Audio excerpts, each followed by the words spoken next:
Halo. Hai. Assalamualaikum warahmatullahi wabarakatuh.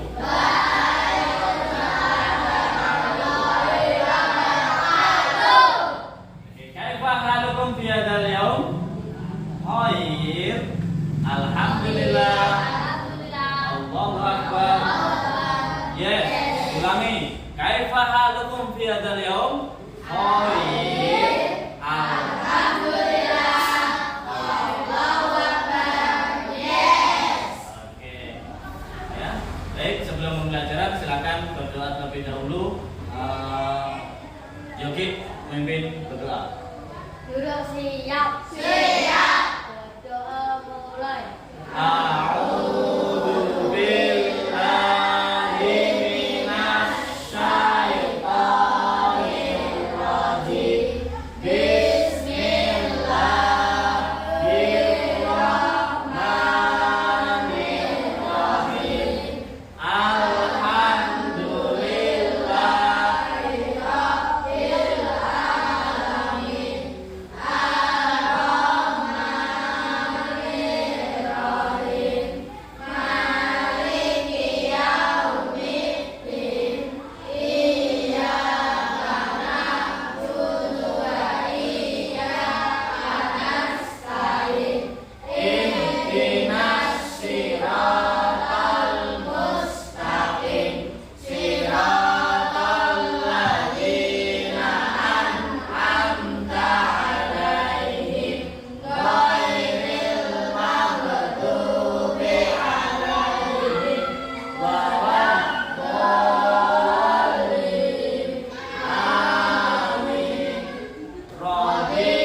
Waalaikumsalam warahmatullahi wabarakatuh.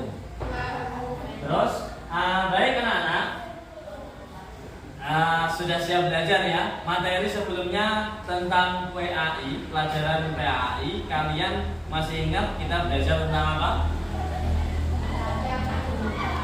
Apa? Kemarin, minggu kemarin. Hari kiamat. Oke, itu ya. Jadi kemarin rukun iman, kalau sekarang kita belajar sejarah. Apa sejarahnya? Yaitu Fathul Makkah.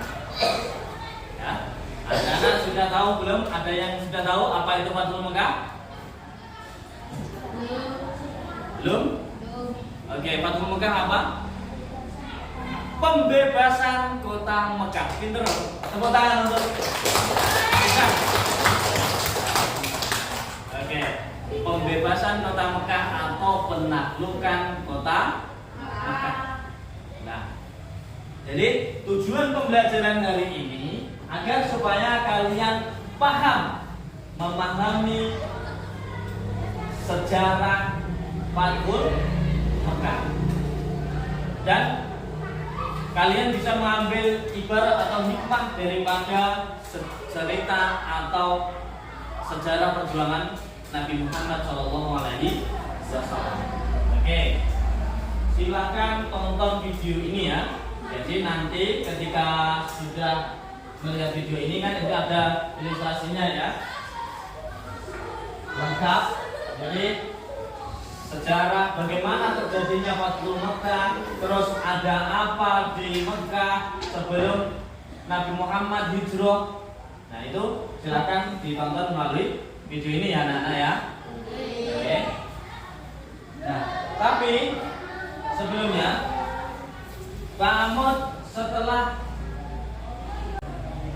itu kalian Pak Ahmad berikan project yaitu pemanfaatan sampah pemanfaatan sampah kardus untuk dijadikan sebagai bahan yang bermanfaat, yaitu kaligrafi menggunakan sampah kardus.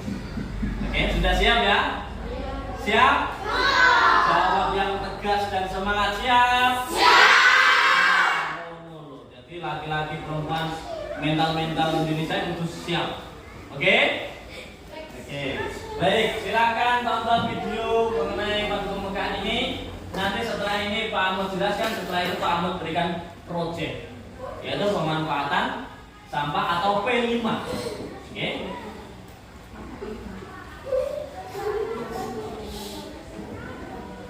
Kota Mekah.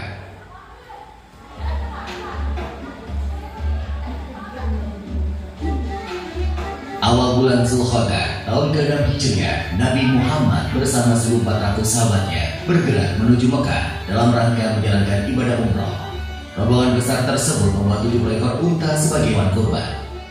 Para sahabat Nabi sangat antusias mengikuti perjalanan ke Mekah, terutama kaum muhajirin yang telah lama meninggalkan kota kelahirannya.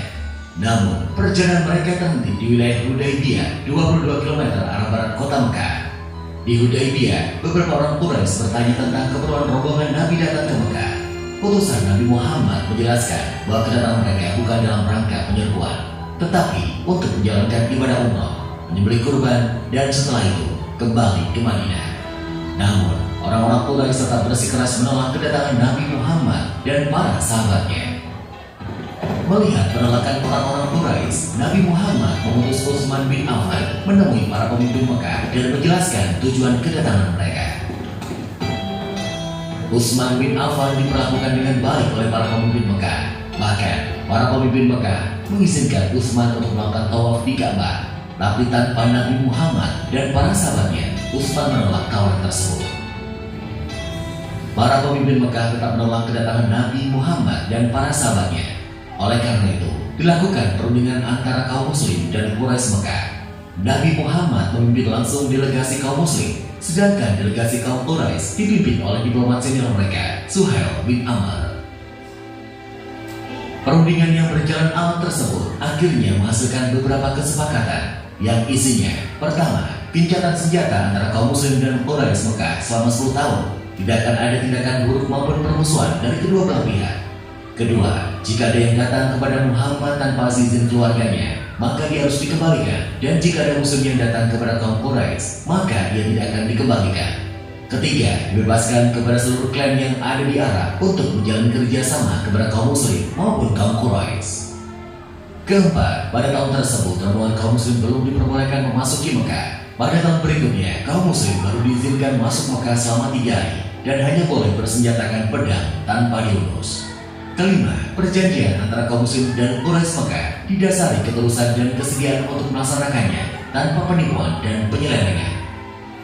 Kesepakatan yang dikenal sebagai perjanjian Hudaybiyah tersebut dibuat rangkap 2, masing-masing untuk kaum muslim dan kaum Quraisy Mekah. Isi perjanjian yang dianggap merugikan pihak muslim itu membuat para sahabat keberatan. Namun, Nabi Muhammad berhasil meyakinkan para sahabatnya bahwa perjanjian tersebut sebenarnya sangat menguntungkan kaum muslimin. Setelah sekitar 20 hari berada di Hudaybiyah, Nabi Muhammad dan para sahabatnya kembali ke Madinah. Dalam perkembangannya, seperti yang tercantum dalam isi perjanjian, menjatuhkan pilihan mereka. Suku Khuza'ah bergabung ke kaum muslim, sedangkan suku Bakr bergabung ke Quraisy. Mengikuti isi perjanjian Hudaybiyah, suku Khuza'ah dan suku Bakr juga melakukan gencatan senjata. Meskipun sepintas perjanjian Hudaybiyah merugikan kaum muslim, namun secara diplomasi, Nabi Muhammad meraih kemenangan politik melalui perjanjian tersebut. Kaum muslim diakui eksistensinya dan Islam diakui sebagai agama resmi di Jazirah Arab. Selain itu, kaum Quraisy Mekah juga mengakui Madinah sebagai sebuah negara. Perjanjian Hudaybiyah ternyata tidak berjalan sebagaimana mestinya. Ketika pihak Quraisy melakukan pelanggaran, suku Bakr melakukan penyergapan terhadap suku Khuza'ah di sebuah oasis. Penyergapan tersebut dibantu oleh Quraisy Mekah. Pelanggaran perjanjian Hudaybiyah membuat Nabi Muhammad dan para sahabatnya mengambil keputusan penting menyerbu Mekah. Sedangkan di Mekah, para pemimpin Quraisy yang menyadari pihaknya telah melakukan pelanggaran mengirim Abu Sufyan ke Madinah untuk melakukan diplomasi. Di Madinah, Abu Sufyan menemui Nabi Muhammad dan memberikan penjelasan panjang lebar. Namun, Nabi Muhammad tidak menghiraukan Abu Sufyan. Selain bertemu Nabi Muhammad, Abu Sufyan sempat menemui Abu Bakar, Umar bin Khattab, dan Ali bin Abi Thalib. Namun, tetap saja Abu Sufyan gagal menemukan jalan keluar. Didera putus asa, Abu Sufyan pun kembali ke Mekah. Setelah bertahun-tahun, jumlah pengikut Nabi Muhammad semakin besar. Kali ini, 10.000 pasukan muslim dengan persenjataan lengkap telah bersiap menuju Mekah. Parade panjang 10.000 pasukan muslim memulai perjalanannya ke Mekah. Kali ini, pasukan muslim akan melaksanakan misi yang sangat menentukan, yaitu Fathu Mekah atau pembebasan kota Mekah dari tangan kaum Quraisy. Para pemimpin Mekah sama sekali tidak menduga kekuatan pasukan Nabi Muhammad. Nabi Muhammad membagi 3 pasukannya melewati jalan yang berbeda, sehingga musuh tidak bisa memperkirakan dengan tepat jumlah pasukan muslim.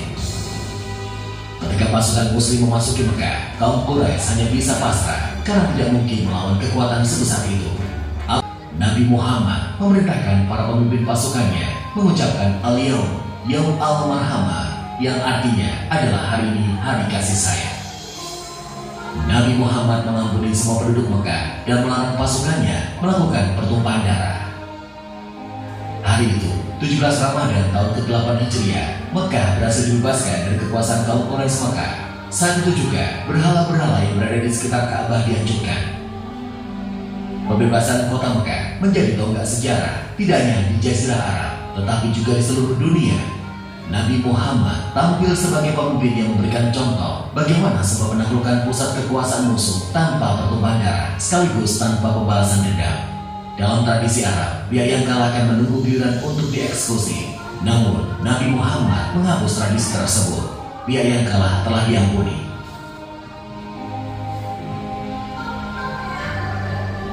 Setelah Ka'bah dibersihkan dari berbagai jenis berhala, Bilal pun diperintahkan Nabi untuk mengumandangkan azan.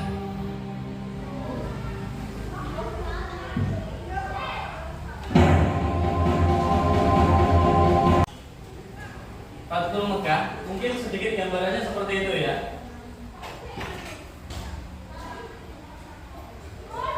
Penaklukan kota Mekah. Jadi Pak Ahmad jelaskan sedikit lah, Pak Ahmad tambahin sedikit ya. Jadi ini seandainya Mekah. Ya. Ini apa ini? Seolah-olah apa anak-anak? Ya, Mekah atau ini Ka'bah ini ya. Seolah-olah Ka'bah. Nah, tadi ada yang namanya perjanjian apa? Perjanjian Hudaybiyah. Nah, perjanjian Hudaybiyah ini, di mana perjanjian itu salah satunya adalah tidak ada gencatan senjata antara kaum Quraisy dengan Nabi Muhammad atau kaum muslimin. Tetapi dirusak oleh orang Quraisy atau kafir. Nah, dirusak oleh kaum Quraisy. Nah, kemudian salah satunya tadi ya, ada penyergapan atau pembunuhan oleh kaum Quraisy. Nah, kemudian Nabi Muhammad SAW ini sebelumnya hijrah. Nah, ketika sudah ada perjanjian Hudaybiyah, Nabi Muhammad hijrah.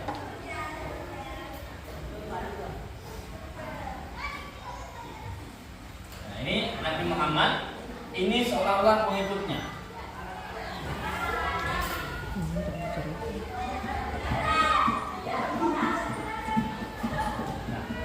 Pengikut Nabi Muhammad yang hijrahnya kemana tadi? Hijrah Nabi Muhammad kemana? Ada yang tahu? Ke Madinah. Ya. Jadi hijrah Nabi Muhammad ke Madinah. Madinah Al-Munawwarah. Nah, ini diikuti oleh beberapa orang, maksudnya iman kepada Nabi Muhammad pada awal-awal Islam. Jadi orang wakil, ya, tidak sebanyak penduduk kaum Quraisy, kaum kafir Quraisy. Nah, ini diikuti oleh beberapa orang. pengikutnya Nabi Muhammad yang hijrah ini dinamakan kaum Muhajirin. Kaum yang mengikuti Nabi Muhammad hijrah ke Madinah dinamakan kaum Muhajirin. Nah, ketika sudah sampai Mekah, sampai Madinah, ketika sampai Madinah, ini ada orang-orang yang merindukan Nabi Muhammad, yang cinta Nabi Muhammad, sing ngarep-ngarep Nabi Muhammad tinggal di Madinah. Ditolong Nabi Muhammad. Ya.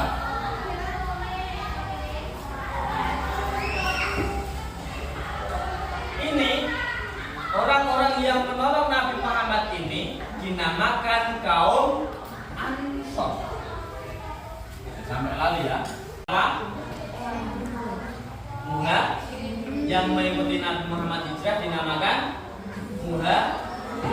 yang menolong Nabi Muhammad di Madinah dinamakan kaum Ansor. Artinya kaum penolong, sing nulung Nabi Muhammad. Nah, Nabi Muhammad di Madinah itu bukan hanya sekedar hijrah tok ya, bukan hanya menepi tok, kabur dari kaum Quraisy. Bukan hanya itu, tetapi membuat strategi. Ya, sebelumnya di Mekah, jadi dakwah Nabi Muhammad menyebarkan agama Islam itu ditolak habis-habisan. Nabi Muhammad itu ditolak habis-habisan sama orang-orang Mekah, orang kafir Quraisy Mekah, orang Quraisy Mekah. Nah, kemudian ketika Nabi Muhammad sudah punya banyak pengikut, ya. Tadi kurang lebih, ini ya, kurang lebih, tetapi tidak ada yang tahu kepastiannya berapa. Kurang lebih adalah 10.000. Nah, 10.000. Kemudian Kanjeng Nabi balik lagi ke mana? Ke Mekah. Nah, ini ya. Dengan membawa pasukan berapa? Berjumlah berapa? 10.000. 10.000.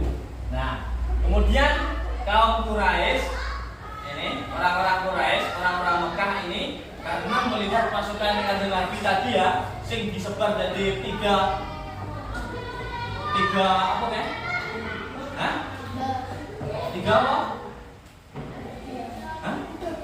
3 bagian atau 3 anggota atau 3 apa ini? Ya, 3 kelompok mulai. Ya, enek kok ini. Orang Quraisy orang ngerti nih jumlahnya berapa sehingga pasrah. Wah, ini gak mungkin dilawan ini ya. Sehingga pasrah. Akhirnya iku nek wis pasrah iku nek jamane orang kafir biyen ya sing laki-laki dipateni. Langsung dipakai, pegang. Tetapi Kanjeng Nabi Muhammad ketika mulai dari itu merubah kebiasaan orang kafir. Ya, jadi nek wis kalah, perang kok kalah atau menyerah tidak boleh dibunuh. Ya. Jadi Nabi memperingati hari ini dengan hari kasih sayang. Dinamakan hari kasih sayang. Nah, Fathul Mekah ini terjadi pada saat kapan tadi? Ayo, ada yang masih ingat? Saat kapan? 17 Ramadan. 17 Ramadan. Ini ya, 17 Ramadan.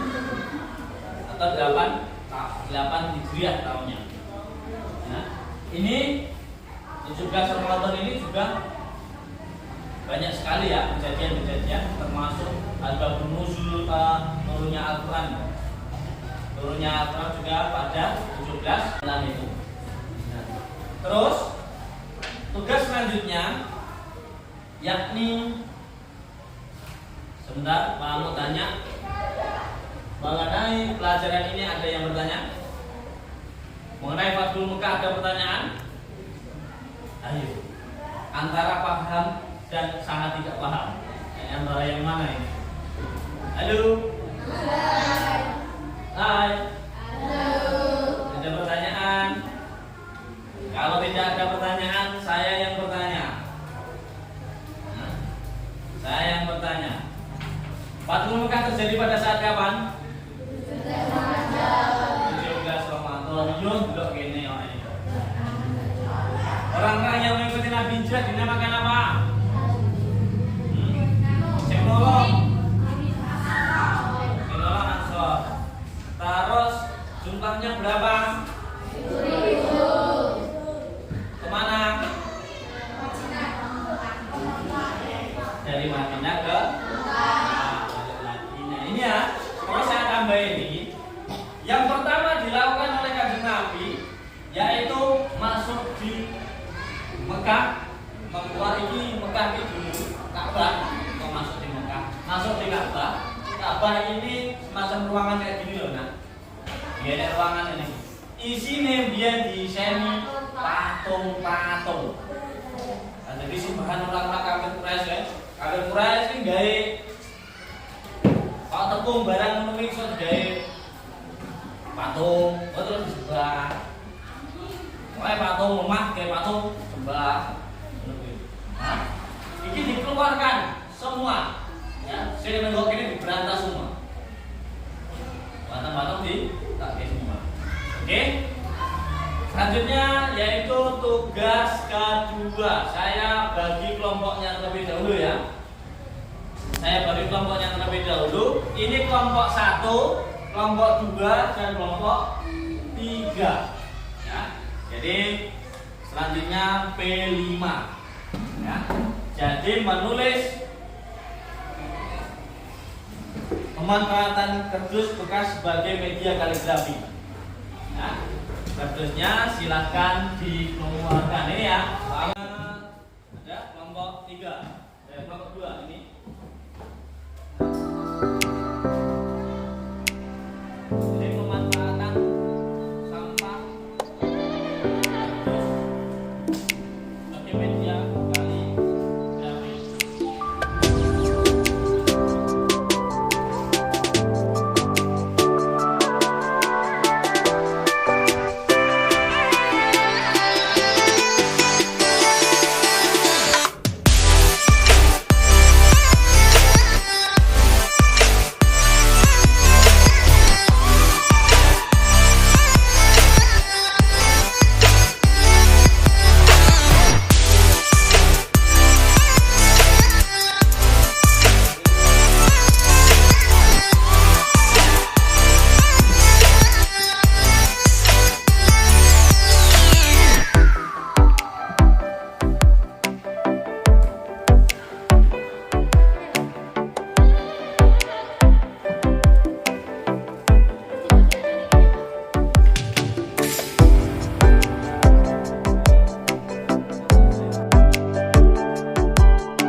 baik.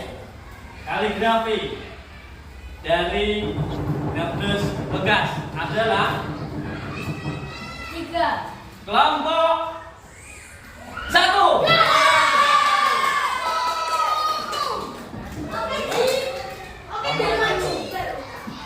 Oke, ya, jadi nggak apa-apa ya, semuanya bagus, semuanya bagus.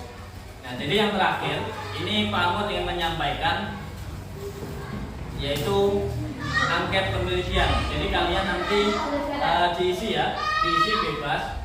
Ini tidak ada nilainya, tapi sesuai dengan bacaan kalian. Kalau seandainya kalian nggak paham, jawab paham. Nah, oke, ya, saya bagikan, silakan diisi. Sebelum pelajaran ditutup ya. Langsung dicentang. Kalau kalian SS itu namanya sangat setuju. Kepanjangannya sangat setuju. Yang persentase itu kalian jawabnya sangat setuju atau tidak setuju atau sangat tidak setuju dengan pernyataan tersebut. Ya, dengan pernyataan tersebut. Silakan diisi. Sangat setuju SS, S setuju atau TS tidak setuju atau STST, STS. Sangat setuju.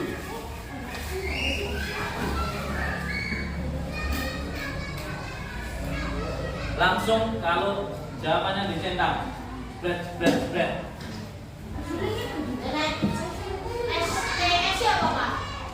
Sudah paham ulangi nanti.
Ini kalau yang sudah silakan ditunjukkan ya.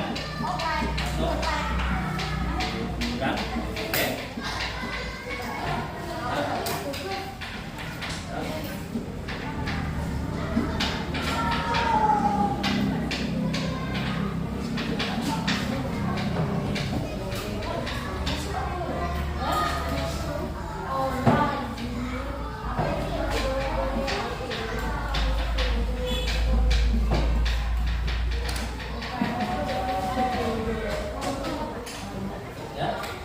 Jadi hasil belajar kalian tadi, apa yang kita pelajari hari ini? Apa? Ayo anak-anak, kita belajar apa hari ini tadi?